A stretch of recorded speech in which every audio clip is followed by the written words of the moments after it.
করছে না। শুভেন্দু অধিকারী যেটা বলছেন সেটা হচ্ছে লোক দেখানি ছাড়া আর কিছুই নয়। কারণ আমাদের দেশের রাষ্ট্র ক্ষমতা এই মুহূর্তে আছে বিজেপি সরকার। বাংলাদেশের এই বিষয় নিয়ে যদি কিছু বলার কারোর এখতিয়ার থাকে সেটা আমাদের কেন্দ্রীয় সরকারের আছে। শুভেন্দু অধিকারী এখানে নাটকবাজি না করে উনার যে সরকার, কেন্দ্রীয় সরকার, সেখানে বিষয়টা উত্থাপন করতে পারেন। শুভেন্দুবাবু পশ্চিমবাংলার হাওয়া গরম করতে নেমেছেন হিন্দু ধর্মের উস্কানি দিয়ে ভোট রাজনীতি শক্ত করবার জন্য। এই কারণেই শুভেন্দুবাবু লাফালাফি করছেন।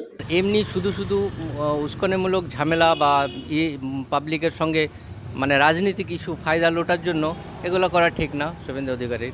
এখানে ওনার লাফানোর উদ্দেশ্য হচ্ছে যে পশ্চিমবঙ্গে কোনো রকম অশান্তি করে হিন্দু মুসলমানের মধ্যে একটা বিভাজন সৃষ্টি করে তিনি রাজনীতি ফায়দা তুলতে চাইছেন।